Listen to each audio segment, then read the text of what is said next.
Jakarta menghadapi ancaman yang tak kasat mata, namun terjadi setiap hari.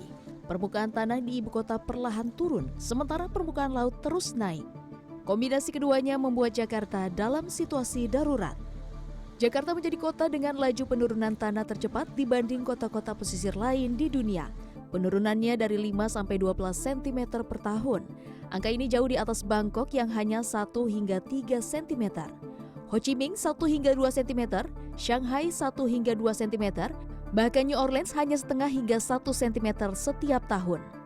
Ada sejumlah faktor mempercepat turunnya permukaan tanah di Jakarta, mulai dari sumur bor air tanah, gedung-gedung beton, kenaikan muka laut, hingga beban penduduk yang semakin bertambah. Menurut data Badan Informasi Geospasial, setelah tahun 2017, Jakarta mengalami perlambatan laju penurunan tanah yang tadinya 10 cm setiap tahun menjadi sekitar 6 cm per tahun. Nilainya pun ada yang mencapai lebih dari 10 cm per tahun. 10 cm per tahun artinya 10 tahun kan 1 meter.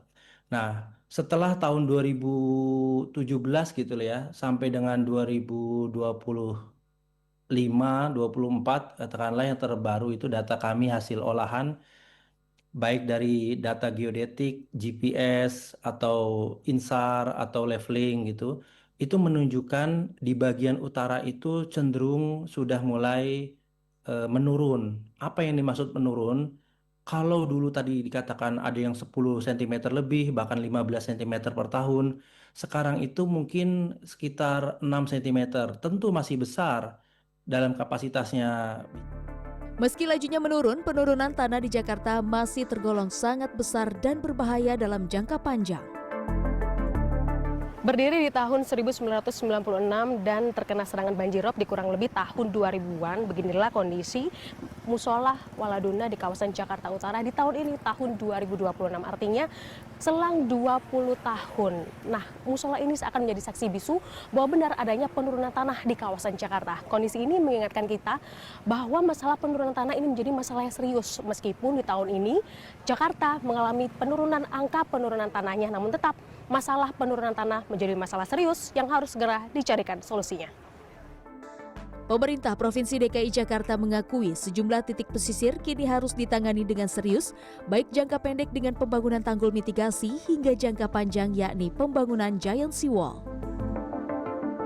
Dan diantaranya dalam waktu jangka pendek ini kita memastikan 5 titik di mana kemudian ya celah masuknya air rob itu masih ada.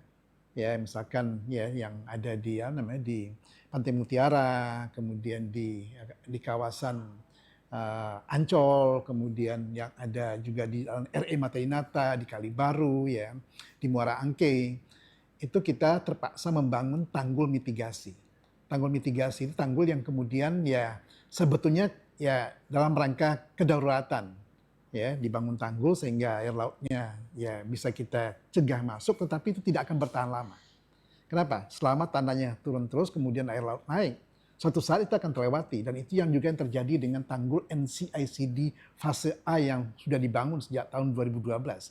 Dibangun tapi turun terus, air laut naik gitu kan. Nah, jadi tanggul mitigasi yang sedang dikerjakan oleh Dinas Sumber Daya Air DKI Jakarta itu hanya ya upaya sementara, tidak permanen. Yang permanen itu adalah ya tanggul lepas pantai yang kita sebut dengan giant seawall. Jika masalah penurunan tanah tidak diatasi secara serius, Jakarta tenggelam bukan hanya menjadi soal ancaman, melainkan menjadi bom waktu yang hanya tinggal hitungan waktu. Upaya pembenahan tata air, pengendalian eksploitasi air tanah, dan juga perlindungan pesisir menjadi persoalan penting agar Jakarta tidak hilang di telan laut. Tim Liputan CNN Indonesia.